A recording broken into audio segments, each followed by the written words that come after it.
Welcome to the ATP Project. You're with your hosts, Matt and Jeff. G'day, mate. G'day. Today we are talking about do not judge a supplement by its cover. And it's funny, it's an intriguing sort of a title. We're trying to work out how we can talk about the intricacies of supplementation, what goes into them, ratios, the tricks of the trade, you know, the good, the bad, the ugly, and talking about making sure that people are measuring apples with apples, if that makes sense. So, Matt, what's your premise for this podcast? What are we talking about? People need to understand, to be able to get the results that they expect and deserve from their supplementation, we need to be able to get a understanding of dosing, and you need to have accurate quality information in regards to what dose are we wanting to use, but also what is actually in the product. And there's a lot of like I see a lot of memes going around lately where they're comparing labels from food in the UK or Australia to labels of food in America, and I'm seeing a lot of other people comparing supplements with this global marketplace now. We've got all these different labeling laws all over the world, and you can have exactly the same product in multiple territories with a totally different ingredient list and totally different label. But there are ways of having a look at the data and working out kind of what you got, so we can, like you're saying, compare apples with apples. Well, it's funny, man, because I mean, when I'm ever in the States and CVS and walking around, and like you're looking for ingredients and you always go, how is it that there's 9 milligrams of melatonin, say here? Why do the 3 milligrams sell? You know what I mean? Or people are always looking for vitamin C, and it's like, there's 2,000 milligrams here. Why would people ever buy the lesser ones? And I guess that's a very basic premise in saying that more is not always better, especially when it's coming to blends of ingredients as well too. And I mean, you made a really good analogy the other day because we were talking about it. And unfortunately, especially in the specialty market, people consider more to be better. If a little bit is good, then more has got to be great. And you said, Jeff, okay, well, let's put that out to alcohol. So a little bit of alcohol's good. A lot of alcohol can be fun. If you keep going, you're getting alcohol poisoning and then even death. So and you say nothing ever travels on a linear curve. That's so do you want to sort of explain that? When we're looking at effective doses, we've got these words called like lethal effective doses, when obviously it's starting to kill it. In fact, lethal effective doses where about 50% of the study population dies. Where 50% of the population in the study dies off at this particular dose, that's the lethal dose. Still only half of them died. The others might have survived and come good. There's a minimum effective dose where we're looking at about 50% of the population started to see some change. But then what everything is in the studies, it's always on a bell curve. So what that means is it's like we got a level here with no activity, and then it comes up and there's a peak of activity right in the middle of the bell curve, and then it starts to drop off again before you start getting lethal. Nothing goes up, up, up, up, and then we die. It doesn't get better. Oops, one too many, dead. There's often up and it's starting to come down, like with your alcohol. When you're starting to get down that downside of the curve, you're starting to feel sick and everything like that, and it's a good time to stop, But so when we're looking at the herbs in particular, we're looking at this bell curve, and they talk about things like standard deviation. Have you ever heard of that? Or in the studies, you'll see it in little brackets. It'll say a p-value with a 0.001, or and the smaller the number, the more effective the product is, or the more predictable the product is. So what we're looking at is on the bell curve. So what I'm talking about is, you see the graphs that actually look like a bell, or other things that go up and down with a sweet spot straight in the middle. So what we're looking at is there's a little window of opportunity where we are at the ideal dose, and that's where we want to go. And trying to work out where that is sometimes the challenge. And the point is more is not better, because we can push ourselves way past that sweet spot into the area where it's starting to become toxic. It's starting to overwhelm the system. It's starting to add burden onto your detoxification processes and that sort of stuff, or create other sorts of interactions or allergens. Now, what adds a lot of complexity to that is actual, in particular, herbal medicine. So you mentioned earlier, you gave a couple of examples, melatonin, vitamin C. Like, we're looking at specific single nutrients, and in those things, it's a good idea. It's capable of getting working out an effective dose for most people. And vitamin C from one place or vitamin C from another, it's pretty much the same thing. It's vitamin C. Yeah. As long as it passed the testing, that's what it is. Same with melatonin. So there's not a whole heap of complexity there. Just trying to work out what the dose is that's right for you and working out on that. But more is not necessarily better in those instances at all. It's I actually think I was bad. even saying, for me, I can't take the 10 milligram of the melatonin. It actually has a reverse effect on me. Yeah. And again, this is why I like, and I was just going to mention really quickly, we talk about the bell curve. That's the majority of the population. That's the sweet spot. Yeah. So you're going to have some people that respond either side, which is outliers. why, which is the outliers, which is why we always say, proof's in the pudding for you. Yes. And you can take a supplement. Your best mate can be taking a supplement and get brilliant results. You go take exactly the same, follow the same protocol, but because of your microbiome, missing ingredients in your diet, micronutrients, genetic polymorphisms, whatever, environmental factors you're not aware of, it won't work the same. Yeah, exactly. And that's the thing, though. You have to work in the majority. You have to work in the sweet spots as much as you possibly can to get as much of the population. But anyway, sorry, I just want to add that. That's really important to understand that, because that's why your coaches or something might go, man, this is what I do and this works for me. Yeah. It could be totally different for the other person. And it's not like always what you think either. Like in the naturopath clinic, sometimes the elderly, man, they were tiny. Like they weighed the same as one of my legs, yet they needed 3, 4, 5 times the dose I needed just to touch the sides. They were really resistant to a lot of treatments and really hard to get the results in. And sometimes that's just different people that way. And I used to do a lot of work with racehorses, and racehorses were so super sensitive to herbal medicine and sensitive to everything. You could get away with significantly lower dose in a horse than what you could actually use per kilo body weight in a human, just because of different levels of sensitivity. But if we have a look at a herbal ingredient, this is where it becomes even more complex, because this area under the curve, this bell curve stuff, this is all part of a medical model. And medical models are designed to work with an active ingredient that hits a receptor, often inhibits a receptor. So the drugs are looking for an active ingredient, something that they can patent, something that they can own, that hits a particular target, hits a receptor, works a particular way. Usually one mechanism of action is their main target of action, and everything else is looked at as a side effect or an adverse event, But with herbs, they have multiple mechanisms of action. They have multiple targets. And it's so different when you compare a whole herb to an active ingredient, okay? Because when they do a study on a whole herb, you're looking at so many different ingredients that might be included within that complex. A herb itself is like a herbal formulation, except it was created by nature with a whole heap of synergy and, evolved alongside us as a tool that we could actually use as part of our diet to live healthy, better lives. So a whole herb you've got to look at as a unique formulation or almost a proprietary blend in itself. Where that herb is grown can totally change what's in it, what time of year it's harvested. You can have one herb that can be so different for so many different mechanisms. So you've really got to have a good understanding of the combination of active ingredients that might be found in a whole herb rather than isolating it. A really good example is Artemisia. Chinese wormwood. Yeah, great. So Artemisia was famous. Artemisinin has become famous because it's one of the only natural compounds from a herb, isolated from a herb, unchanged, not modified. They didn't add a chlorine molecule or anything to it to stabilize it. Unchanged, turned it into a drug for malaria. How is that possible? Yeah, so I don't know. I don't know how they can get away so they with got that. this really cool one ingredient, and they studied. And it's all based on the fact that Artemisia annua had a great success rate for being used traditionally for treatment of malaria. And then they get, what is it in it that we can extract and isolate that what I like to call the artifact. Yeah, just one.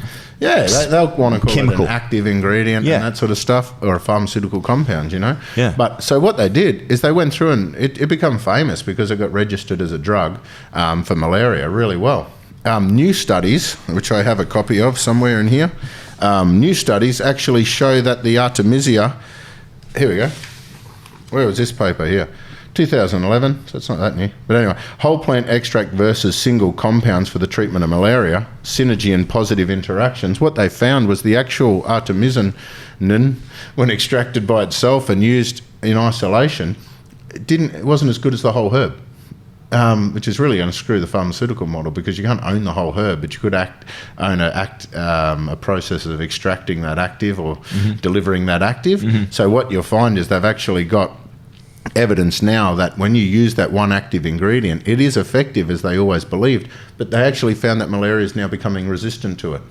Yet when you use the whole herb, it's got all these other compounds in it that work with it that actually are preventing the resistance. You can't outsmart Mother Nature. Yeah, and you get similar one, a classic example, probably more relevant to our sports industry and that sort of stuff over the years, and you would know about this because you were in a retail store right at the height of tribulus and the rise of Bulgarian tribulus. Absolutely. And then the arguments about are we looking for steroidal saponins and protodiacin? Or is it protodiacin, which are all the same thing, those three things, by the way. But it wasn't protodiacin just a steroidal saponin? Yeah, it's one of the steroidal saponins. Yeah. There's protobicin, and but there's also, there's like 3 or 4 different fructosinol saponins that are also known as the steroidal saponins. So at one stage I said, no, our tribulus is better because it's got the steroidal saponins. And these people go, no, you don't want steroidal saponins, you want fructosinol saponins. Same thing. Yeah. And and protodiacin is just one of those. Oh. But outside of that,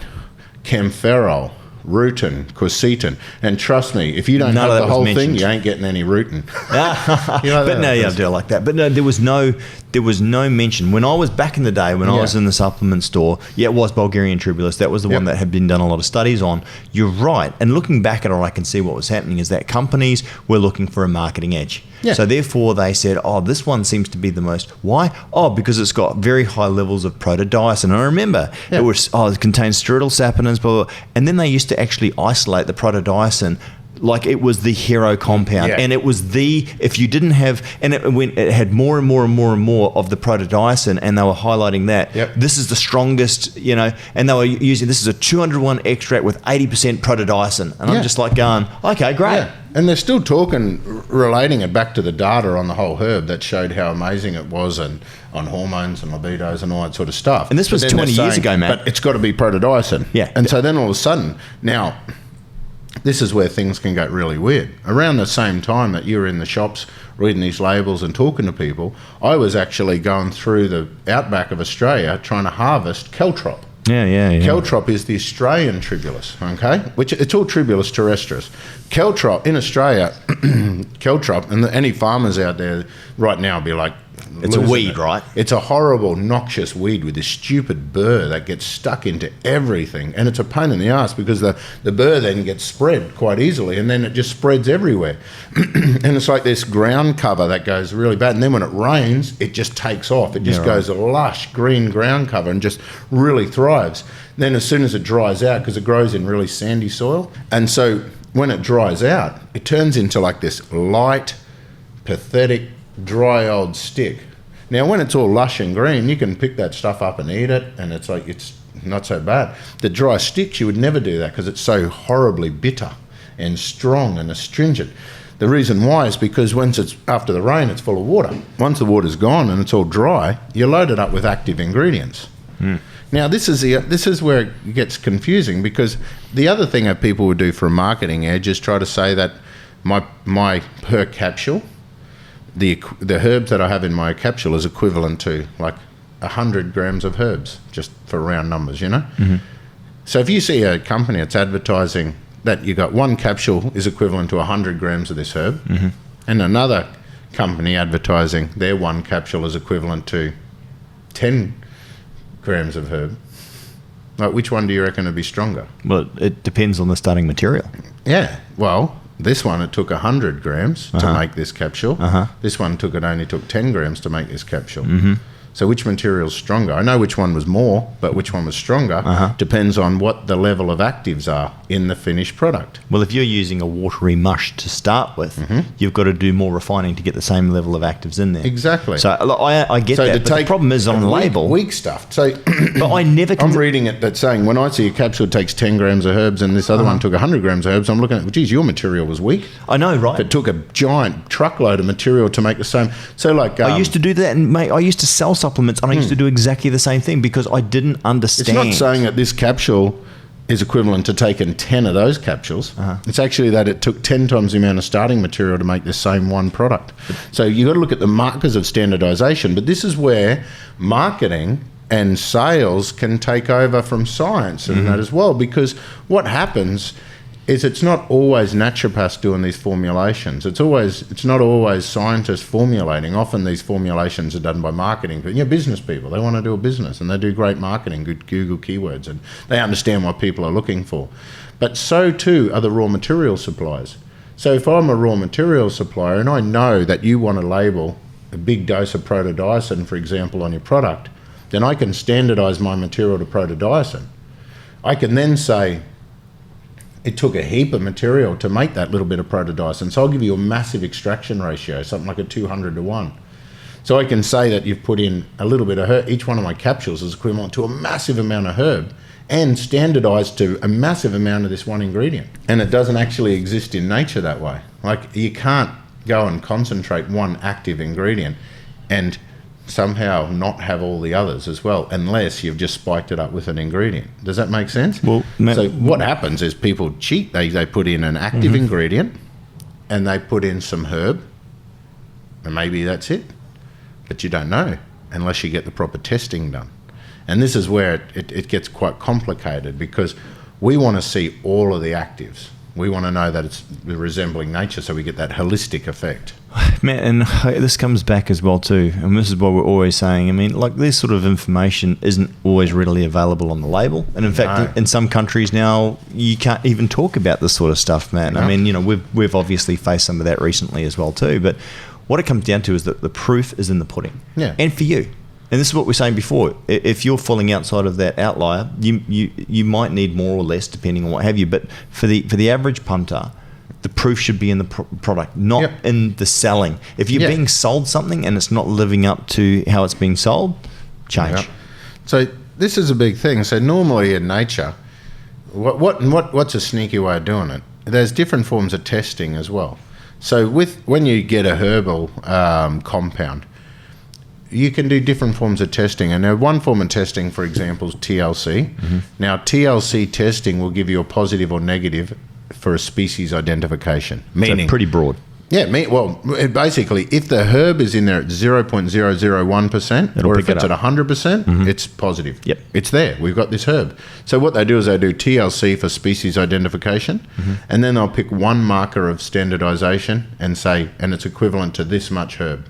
This much protodiacin or this much artemisinin. Well, if protodiacin makes up X percentage of the plant, typically, then if you've got 10 times that amount in there, then you're assuming you've got 10 times the strength, right? Exactly. Yep. Now, this is where it gets complicated, because we have the assumption, and I said it right from the start, that when we see a 10 to 1 extract, what that we're taught and really means is 10 kilos of herb, starting material, made 1 kilo of finished product. If it was a shitty season and it was really weak, or a great wet season, you might do a 20 to 1. It's the same one at this end. How much starting material is irrelevant when you've got a marker of standardization at the end. But this is where they get tricky, because then some people then go from the other side. They put the active ingredient in of 1 and then go, wow, this is so much of this active ingredient. That's equivalent to 200 kilos of herb. Yep. But then the sneaky bit is they then identify the herb using TLC. That way they can say, aha, it's positive for the herb with species identification. There's tribulus here. And look how much protodiacin is here. Therefore, that must be equivalent to like a 200 kilos worth of tribulus to get that much protodiacin. But if they don't measure the other actives and get a proper fingerprint, then you could possibly have an active pharmaceutical synthetic material with a smidgen of a herb, just to make it look like herbal material. But without any of the other actives, then you're going to come across the same problems as what we've seen with the artemisinin versus Chinese wormwood. And if we look at the side effects of protodiacin, for example, if we do just use protodiacin is the part of tribulus that drives dihydrotestosterone, which is the acne, the baldness, the pot belly, all the prostate problems, all the bad aspects associated with testosterone boosting. And it also drives up aromatase and estrogen and those sort of things. So if you look at protodiacin used in isolation, it's actually got a lot of more negative effects, and you don't get any of the other benefits, as opposed to a whole one where we get the other fructosinol saponins with it that also have an effect on the other estrogens, as well as camphorol, rutin, quercetin that control 5-alpha reductase, control aromatase, and prevent all the other side effects, and keep it working synergistically as a whole herb with the body. The way that we structured, and when we spoke previously about the vitamin paradox as well too, where people would be using artifacts of things that were standardized. So for example, vitamin C. Yeah. And in those podcasts, we also spoke about, okay, that's great, but where's the importance of the bioflavonoids that are naturally found in nature, right? Yep. And this is the problem. Like, so the average attention span of the average consumer now is down to less than 2 seconds. Yeah, I talk way too much. And social, well, this is different. The people that are coming to this podcast, Matt, are actually interested to learn, so that then they're not the average punter that, give me a 2-second blip and I've got it. They actually want to understand about it. But that's the problem now, is that you're in a world where you have less and less time, and we're conditioned that way through social media. We're conditioned that way through, Flip, and even your girlfriends now, you're swiping left and right. I don't know which way you're swiping. Are you swiping left or right? I don't actually know. That was a trick question. Good one. Yeah. But yeah, so I think in terms of all of these things, though, is that this is the problem, is that people want information delivered on a plate with one highlight, and then that's the takeaway, as opposed to really diving into the science, because the science is not always straightforward or easily understood. It is black and white, but people don't have the time to actually go into it. But to be fair too, like, again, while we're talking about protodiosine, dihydrotestosterone is a much more powerful androgen. Yeah. So you feel it first. But it's usually the aggression, it's that dihydrotestosterone doesn't necessarily turn you into a sexual tyrannosaurus and that sort of stuff, but it does give you that frustration, it does give you that aggression, it does give you some of that dry hardness into the muscle tissue. There's a lot of anabolic steroids that work on that dihydrotestosterone that are most famous for creating that dry hardness and all that sort of stuff. So to be fair, like, you have these things, you feel it. So if you're going just by feel, then you'd be like, man, I'm having this and I'm feeling it, it's doing stuff for me. But if you don't understand exactly what's happening in your body, and you were driving a dihydrotestosterone pathway and not managing the testosterone and the estrogen ratios along with that, then you're setting yourself up for some pretty bad side effects. Or resistance. Your body just gets to a point, bugger, it's not doing anything anymore. So it's very important to get a whole combination of herbs, and then that's when it totally changes as well, that bell curve. Because when you have a combination of herbs, some of them aid absorption, some of them, and that's one of the things they found with the artemisinin, that some of them actually help the enterocytes absorb the active ingredient better. Some of them help the actual blocked these G protein pumps that were actually where that's how viruses or bad cells and that sort of stuff can actually become resistant to the drugs and that sort of stuff. So you'll find in the natural models, when they were using the whole herb, it had combinations of synergistic effects that actually work better than spiking it up with the actives. We do Hplc testing, I got some examples of the Hplc testing where each one of those spikes is a different active. So that one might just be protodiosine. That one's usually the solvent. It just shows up first. And then one of these will be like protodiosine. And so when you get TLC testing and that sort of stuff, they'll say, oh yeah, we've got the herb there. But they won't actually break it down and tell you how much of the herb. Are we looking at 80% herb, 20% filler? Are we looking at 1% herb, 80% active ingredient, and then the rest of it's maltodextrin? And through HPLC, you can actually tell that, and then you're going to get a better understanding of what's going to happen and how it's going to work. Plus, so even the different, like over the data for tribulus and that sort of stuff, ranging from Hungary, India, China, Australia, and then of course Bulgaria and that sort of stuff, totally different compounds. For example, I think it was the Hungarian tribulus, really high in quercetin and rutin, really low in fructosinol saponins. And then the others are really high in the protodiosine, but really low in the quercetin and rutin. It's funny. You just got to get an understanding of how herbal medicine works and understand that nature is freaky and you can't recreate it. You've touched on something to me as well too, man, and I guess this is why... So is that under the table? Like, I tried to keep my legs over here. No, I mean, like, I'm just really passionate about the fact is, and we've mentioned it a lot as well, is that we understand that Google Keywords is a powerful driver and you've said before when you were formulating for other companies that are marketing, and I understand. I mean, look, because you've got such a short amount of time to catch someone's attention, if it's out there in the Google search universe and people are looking for things, to be able to create a product, all that you need to do is add those products all together. Yep. Hey, 1 + 1 + 1 + 1 gives me a great product, because people are looking for X product, Y product, whether it be for joints, whether it be for testosterone, whether it be for whatever. Yeah. And they combine these products without a real true understanding of the nature of the herbs and the things that are probably not searched upon on Google, which actually make the products effective. When we first started, Matt, we started our company with virtually no marketing at all. But what we relied on was positive word of mouth, because our supplements worked. And when I was in the industry for nearly a decade, I was frustrated because I was giving people products like the protodiocin out the wazoo, and I was not seeing the results or the customers returning the way that I expected them to, because I didn't have the understanding. It's not until I met you and you actually started breaking things down in a way that I could understand, which was above my pay grade, I've got to admit, that we started to recognise it was actually the synergy in the formula. And we got a crap ton of stick for creating proprietary blends when we first started. And again, and no disrespect, but I think Jim Stepani over in the States was one of the first people to call it out. And he was right, because there was a lot of companies. As a naturopath, it used to drive me crazy. Sure, but there was a lot of companies, and Jim's got a great brand as well too, but there's a lot of companies out there that were putting a pixie dust of stuff and hiding behind proprietary blends. What we were trying to do is we were trying to shift the argument away from people who were uneducated, even like me, who owned a supplement store for over 10 years, saying, oh, this has got X level of active, that's the most powerful one. You'll say, you couldn't even have the argument, because the premise that we were starting from was wrong. So we thought, bugger it, we're not going to disclose it, and it was also part of your IP. We're going to create formulas that work, and will be judged upon whether people get results or not. And they did. Exactly. Going forward as well too, one of the other arguments, and I know that we've mentioned it before as well too, is in herb selection, the interactions of the compounds that you put together and the identification. And Matt, as I said before, and we've said it many, many times, certificate of analysis, when you get ingredients, 7 out of 10 of those failed when we sent them down for testing. 7 out of 10. So products can look good on paper, but again, this is what it always comes back to for me.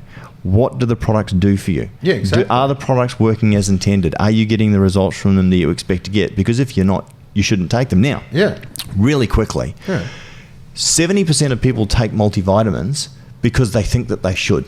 They take it as a protective measure. They take it because they're missing these things. And we've heard it before. Do you remember we were talking to some purchasing officers before, and they're like, yeah, well, I know if we've got a good multivitamin. I said, oh, how do you know if you've got a good multivitamin? Is there energy levels? I mean, I mean, again, that's subjective as well too, right? Oh, no, they've got yellow pea, and that's what you want to see. As long as your wee glows in the dark, we've got a good one. Well, we could create sawdust with a little bit of B vitamin, which we could get a synthetic one, which none of it would be absorbed, because that's the stuff that's passing out. Probably costs us a couple of cents. Whack that into a tablet and turn your pea orange. Exactly. And if that's the way that people judge if the product's good or not, we could make a fortune, and I'm sure plenty of companies do that. It's the same, and the people want to see things, and that's how they judge it. Same with like the rise of the ketones for fat loss. There's no evidence of ketones for fat loss. There is evidence of ketogenesis for fat loss and keto diets. These people go, I give you a tablet with ketones in it, you drink it, you wee on a stick and it glows, obviously you're burning fat. No. No. You've just weed out your ketones you drank and it's showing up on the stick. That's very, very different. But people want to feel things, they want to see things. So with regards to ketones, man, the cool thing about ketones though is that great for the brain, but as far as actually putting you into ketosis and helping with fat loss, no. So they create a story that when you're peeing on these sticks and it glows in the dark, it means you're burning fat. Then they give you a supplement that makes those sticks glow. And they're like, well, there you go, you're burning fat. So that was way too easy. I get it. But see, this is what I'm saying. 2-second mentality of people being told in a sophisticated way how it's going to work, and then they bridge the gap and make the link. Another trick that people fall for is trademarked material. For example, there was a famous form of ashwagandha, globally famous.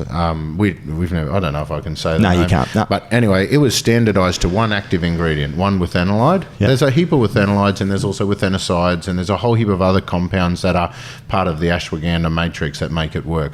There's one company that then had marker of standardization was one active ingredient.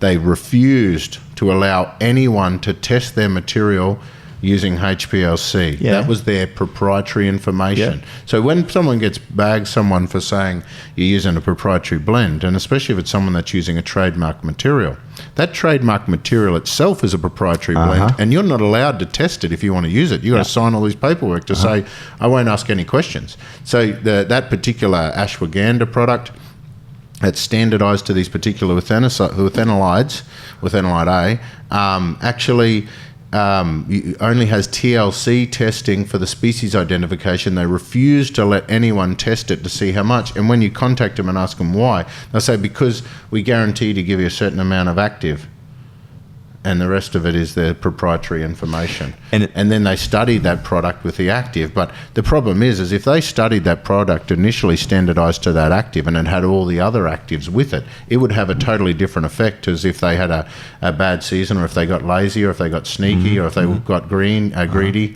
and then all of a sudden started throwing in just the active with just this. And because ashwagandha is really hard to get sometimes, and it has some bad batches, and exactly the same story with regards to the shilajit as well too. Yes. And look, the funny thing is that honestly, Matt, from what you've told me, there's one source that we really trust and that we would use, and the rest of them go from moderate to terrible. And one of them, which was the most expensive, was actually had removed. And again, Matt, it had all the data. I know. It had all the published data talking about these particular actives that were in it and what it does. And what we tested, it was not in it. Nope. And we contacted them, and that material shouldn't be. You shouldn't use that advertising or those signs to sell that material, because it's so you've extracted that out of it. That's what it was, like zero. And then that same company's using that active over here to study, and you're like, oh man, it was a bait and switch, because fulvic acid is often used as the marker for shilajit. Fulvic acid doesn't have any. It doesn't do the stuff. Yeah. Fulvic acid is just a marker because it's relatively unique to things like shilajit and other things like peat or whatever. Like that humus kind of soily sort of compounds. So they use fulvate as a marker. But it was the other stuff. It was the actual urolithins and all the other stuff. And the interesting thing about shilajit, and along with a lot of other herbs, is they actually have to interact with the microbiome to make different compounds that actually get absorbed. So you're looking for precursors that then get converted into something else before getting absorbed, but only if you've got those bugs, And so it gets so complicated with herbal material. You really need to understand what the hell you're talking about. And if you're formulating, not just Google keywords, but if you're formulating by going to trade shows and picking up the flyers of what's the next best thing and believing everything you're reading, and you can be creating weird-ass formulas that do weird-ass things, So you really have to understand what's going on. Well, the amount of times, Matt, where we've spoken about producing a product as a relation to solve an issue. I mean, we're always looking at creating products to solve problems, whether it's a need or whether it's a disease or whether it's a performance state or whatever it may be. The times where we've had to shelve products because you just simply have not been able to find you've been able to find ingredient XYZ, but then when you've tested it or when you've looked into it and got the information, it doesn't have the compounds within the product. So we've had to shelve products. Yeah. Which is why... And we work really heavily with the farmers as well to actually get good data on the way to the batch to find out what that's likely to happen. What sort of yield we're going to get? Is there anything we can do to harvest differently to make sure we guarantee the yield? Well, and that's the thing, I think, this paddocked plate they're talking about, the transparency coming through. Again, you look at anything where it comes to it appearing to be good, and it actually being good. And I think there are some companies out there that are actually doing good because they genuinely want to create that. And then there's some people that are, and companies that are selling raw materials that are just trying to appear like they're doing the right thing. And it bugs me too, because you see some of these heroes and they make these wicked formulations, and then you'll see someone else will try to copy that formulation and then make it slightly stronger, or just add one extra ingredient and then steal all the sales. Really bugging. Where this initially, as a naturopath, where this started from me was traditional Chinese and Ayurvedic medicine. Because you used to look at these formulas and you'd read these blends and you'd be like, man, they're tiny doses. Like, these are pathetic doses and just normal, weak water extractions. There was no flash extraction technology. It was just like basically a cup of tea that was then just turned into a powder. then what you'd see is these high-tech companies with new technology and these new bits and pieces with stronger extractions that could then recreate that formula stronger and better using modern technology. And the old stuff just worked better. It was in the synergy, it was in the formulas, it was more predictable, it was more reliable. And then when you go and ask them about their manufacturing techniques, they're talking about curing this ingredient first or buying it this particular way, burying it for a period of time. It's like, so you can't see a lot of that stuff on the label sometimes. So that's where it does get a little bit tricky, and you have to build up a bit of brand loyalty or understanding of what you're looking at, and you know, getting a bit of understanding of who can make products that work and who doesn't, you know. And then you'll see, it used to happen all the time in the naturopath clinic, even like Vitex, you'll see one company will be selling what looked to be really a weak form of Vitex agnus castus compared to another company that could do it all in one capsule or something like that. And the weaker stuff would often work better. When you talk to a lot of naturopaths, they just get weaker products. Yeah, exactly. Well, it probably could be weaker, Jeff, if we actually look at the bell curve. So like, because it might have been sitting right at that point in the bell curve and not trying to get the sale by pushing it into the level where it's too strong. Yeah. Because sometimes, it's not just more is better. It's like sometimes you really only want a little touch. You just want a smidgen of it. You don't even need I want a little touch. Yeah. Well, I've been doing a bit under the desk, and you made it weird.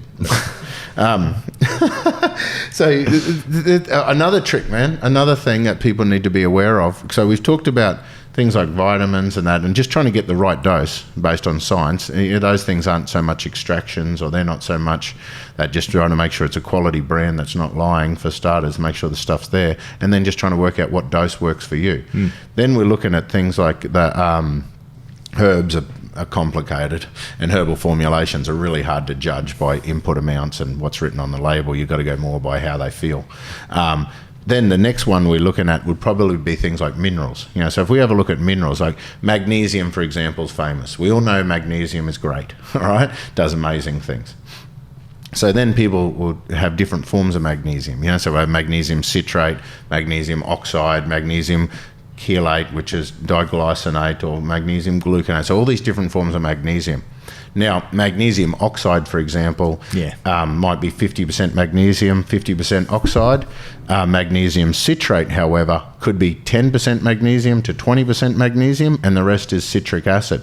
So when someone labels something like, now the daily dose, the daily limit pretty much for magnesium is 300 milligrams. That's what's always recommended. That's where it goes. You can tolerate, some people can tolerate that in one dose, and they can do that up to 3 times a day. Wow. We only really need about 300 milligrams a day. That's what they all talk about in the RDIs and stuff. So when you see someone label 300 milligrams of magnesium citrate or 300 milligrams of magnesium chelate, that doesn't mean you got 300 milligrams of magnesium. No. So they'll label that. So then there's different forms of labeling. So for example, if someone uses a magnesium citrate and labels 300 milligrams of magnesium citrate, if it's a 10% magnesium, and you don't know unless you ask the company, but if it's a 10% magnesium, then that's equivalent to about 30 milligrams of magnesium per serve. Yeah. And you're under the belief that it's 300 milligrams, but it could be 30. Yep. If it's 20%, you only got like 60 milligrams of magnesium. Yep. For example,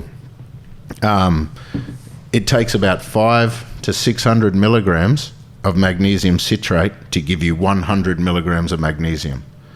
And that's about all you can fit into a capsule if you want to add other bits and pieces with it. So it takes about 500 or 600 milligrams of magnesium citrate to yield about 100 milligrams of magnesium. Yep. So when someone then goes and adds 300 milligrams of magnesium citrate, they're only giving you between 30 to 60 milligrams. Right. But then they might try to compare it and say, you know, this one's expensive and this one's cheap, and you know, you can take one of these as equivalent to one of those. But you know, the reality is if they're not labeling the same way, how the hell do you compare it? There's one product I looked at it recently to try to work out some of these international laws and labeling laws. There's one product, and I won't mention the product, of course, but it's registered within Australia on the ARTG as a therapeutic good. Yeah. It's also allowed to be labelled. The exact same product is labelled for America.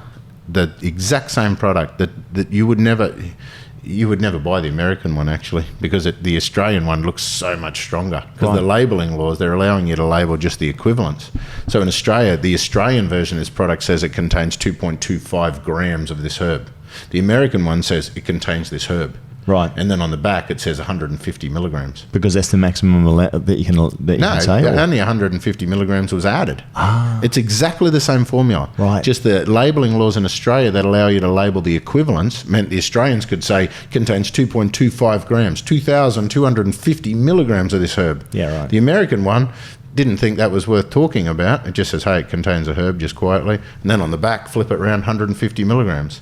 So that's the same product, exactly the same product. In Australia, we'll say 2.25 grams. In America, it will say 150 milligrams. Exactly the same ingredient, exactly the same product. Wow. So looking at it as a consumer, Yeah.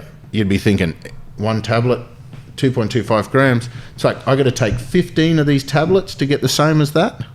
But it's not. It's just labelling with a 15-to-1 extraction. It's labelling the big number on this one. It's labelling the little number on this one. Yep. Exactly the same.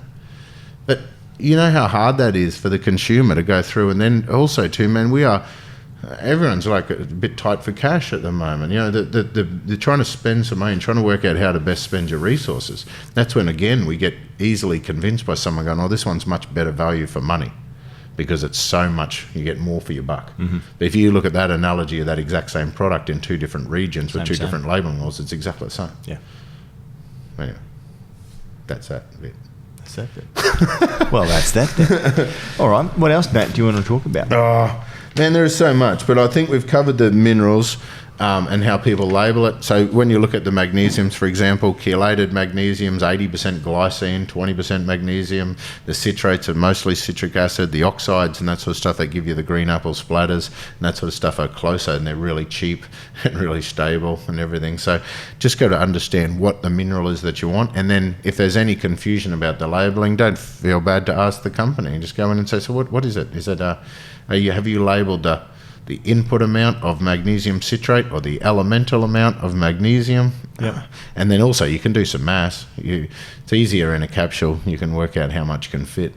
Yeah, We know how much can actually fit in a capsule, which is like, most capsules can fit between 500 up to about 700 milligrams of actives per 00 capsule. Mm-hmm. So you can do your maths a bit backwards, but it's a little bit tricky. So it's important to not just judge things just by these numbers that are on the front, and actually understanding a little bit of the synergy, and understand also with herbal formulations, they're complicated. You've got to get the right combination of actives, or otherwise herbs don't work under that medical model. Yeah. And as I said, I think the ultimate proof is in the pudding. Yeah. So, all right, Matt. I love pudding. Yeah, so do I. So, Matt, yeah, you got any pro tips for the consumer out there? Yes. Sorry, let me put my hand on your leg first. No, have you got anything that they can practically take away from this? No, what I wanted people to understand is that nature is smarter than all of us. And if you try to go through and recreate everything, you think you're too smart, and you're talking about there's no one active, there's no one region, there's no one time of year. You just got to understand exactly what it is and get as much information as you can. Yeah. It's so hard. You really work with your naturopaths. If you want to deal with herbs, work with your naturopaths, work with people that understand herbal formulations, combinations, and that sort of stuff. Yeah, I think that's good. I mean, it's funny, we were in the States again recently, Matt, and I just still kill myself, and I love it, but when you jump on and you're listening to this new drug, and it causes, they're sitting there smiling, walking down the beach, but it causes... They always smile when they're about to die. It causes psychosis, and, if you start bleeding out of your anus, please contact your doctor immediately. And they're really happy. Yeah. But you may spontaneously die. I love the fact that they have the warnings, though. But again, you talked about it before. Nature knows best. I mean, I think typically, and again, from a lot of people that listen to our podcast, and I love modern medicine where it's crisis situation, if you've been in an accident and what have you. But the over reliance on these synthetic chemicals that have been isolated from nature, and most of the time, a lot of them are taken from nature, and they're trying to achieve stuff that's already found in nature. These artifacts have got the piper to pay, as opposed to working naturally with the body system, similar to the vitamin paradox that we did way back when, where we spoke about the natural compounds that the body requires to not only use these, but also detoxify and remove them from the body when you've got too much. And again, that's what a good formula should do. Just because one formula's got more numbers than the other, or it's got, things that you recognize, the subtlety and the art, if you like, in the science of formulation actually looks at the body holistically. It looks at the energy pathways, looks at the hormones, and looks at creating a formula that actually not only gets you there, but also then helps to remove and detoxify and support, the actions within your body. And that's what's missing in many formulas, Matt. You just have to look at the formulator. Who's formulating the product? Yeah, but what sort of background do they have? What understanding do they have of the human body, Matt? How many are they a naturopath? Are they a hormone expert?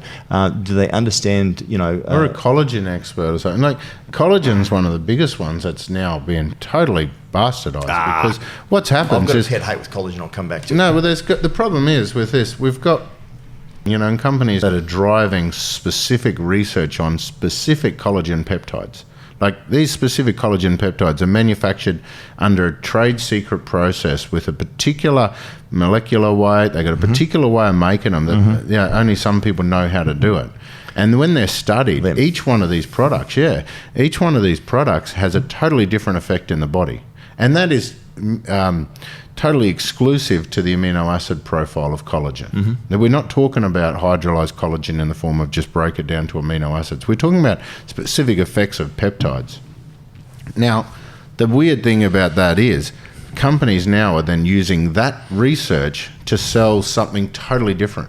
So they're using the research on specific collagen peptides just to sell anything. I know. And then to steal the sale from the people that are being very honest and open and transparent about their collagen and say, ours products has exactly the same effect as those. Oh, and by the way, I'm going to lie to you now and say ours is also grass-fed. Well, and that's my pet peeve. And the funny thing is that we have an expert on staff who's worked in collagen in the global industry, travelled all over the world, working with collagen companies. And supply chain. Not just collagen end products, but the collagen supply chain. And again, and I would like to see absolute categoric proof to the contrary of this statement. But I would challenge any company out there to prove that they have 100% grass-fed collagen. Yep.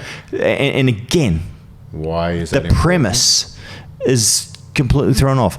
Grass. When I go and I'm buying steak, Matt, when Tony and I are eating, we make sure that we eat grass-fed meat over grain-fed, right? Unless I'm going out to a nice steak restaurant, I don't care, sure, and I'll get the marbled, beautifully marbled. High in omega-6, right? Yeah. I mean, and that's the reason why I don't eat it every day. Yeah. But when you're taking the collagen, which is in the skin, if there was fat in the collagen, your product is going to be rancid. So whether the beef has eaten grain or grass is completely irrelevant for collagen. But you see the unscrupulous. See, what happens is one company started it to try and get a marketing edge over the other companies. Yeah. And this is the sort of BS that permeates our industry. And unfortunately, what happens as soon as one person's done it, we've got to be as good or better. So therefore, we're using grass-fed collagen too. It does not exist. No. And it is irrelevant. Yes. It is so... See, I'm going to develop a tick now. Because, I mean, the point that Jeff's trying to make for everyone that might have missed the omega bit was the whole grass-fed, grain-fed discussion originated with a premise that omega-6 oil is bad and omega-3 oil is good. That grain gives you omega-6 and grass gives you omega-3. Grain with omega-6 makes marbled fatty meat. Delicious. When you eat that, you become a marbled fatty meat person and get heart disease, diabetes, etc. When you eat the high omega-3, which is lean, then you become a lean, mean fighting machine as well. Okay? So then they had this theory that we got to eat grass-fed and avoid grain-fed so we get good levels of omega-3 in our fat and low levels of omega-6 in our fat. The point with collagen is there is no fat in collagen. Because it comes from the skin. Yes. Oh, and also it's highly processed. So if you've got fat in your collagen... It's rancid. Then it means that you haven't actually processed the hide properly and you've got rancid fat globules in amongst your collagen, which is gross. It's just gross. And I wouldn't care if those rancid fat globules were from a grass-fed cow or a grain-fed cow. It's just gross. You wouldn't do that, and it's wrong. So don't do it. So no one cares if it's grass or grain. That's what we're saying. Nice. Hey, last thing, we watched a cool documentary while we were on the plane. Which one? The fat one. Oh, yeah. Do you want to mention exactly that? the same as a Game Changer one, except for a different reason. Yeah, but it was pretty good. I love it. Yeah. I love it. So basically... What's the name of the documentary? Fat. wasn't it? I think so. I think it's fat. It was just called fat. Yeah. Yeah, and it was basically talking about how if you eat predominantly fats, you'll get rid of all the heart disease. It's almost cited a lot of the same studies as the one in the Game Changers, where it said if you avoid all meat, you're going to live forever. And are we going to do a discussion on the Game Changers one? Why not? I think we should, because I mean, again, a lot of people have been coming to us, talking to us about it, and look, there's some really good Do you want things to in give you there. a spoiler? Yeah, there's some really bad things in there. Fruit, veg, nuts and seeds and all that stuff is good for you. Wow. Processed food is bad for you. No matter if it's Regardless vegan, if it's meat yes, or plant. Yeah. Don't eat the processed crap. And the funny thing is, Meta messages never change. Eat fresh, eat local, eat in season wherever possible. Yeah. You know, that's the way to live life. Yep. All right, that's all that we've got time for. Can I say one more thing? Yes. No, I'm just trying to fuck with these guys. But let's say one more thing. Okay. Did you know that plants, when we're asleep at night, compete for our oxygen and pump out carbon dioxide? You'll be killed. I've been getting hate everywhere I go for reminding people that plants switch at night. Plants breathe. Photosynthesis during the day with sunlight and respiration at night. It's freaky, eh? Everyone's been getting mad at me thinking that I hate plants, but I'm just telling you. You're responsible for It's Amazon not an burning, mate. unpopular opinion. It's the science. Nah, You're doing science. grade Isn't- 8. No, I'm sorry, but science. Do not let the science get in the way of social media fact, which is far more powerful, far more relevant. It reminds me of my Convenient Truth podcasts or Inconvenient Lies. I don't know. I mean, just again, people, we are living in 1984. Take anything that any institution says and flip it. Yeah. So if they're saying that this Except is, what we say. Wasn't that on our thingy? oh, that is so tongue-in-cheek, though. I That is know. such a... Yeah, that's a joke. And if people don't get it, they can... Can we get a new theme song this year? No. Oh. Anyway, that's enough from us. Thanks, guys, for listening, and we'll be back next week with some more.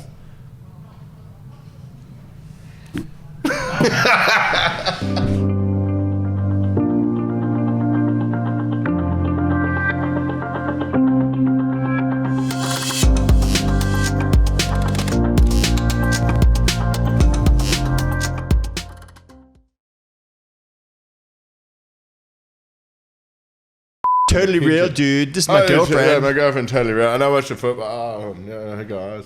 Seriously, dude. Why are you so weird? How you like me now? How do you like me now? How you like me now? How do you like me now? How you like me now? Not even talking, really. We're just making kind of noises. I'm lipping. That's exactly. I'm not talking. I'm lipping. Blah, blah, blah, blah, blah, blah. How very droll. Like river dances. That's just strange. If you're happy and you know it, clap your hands. All right, ready?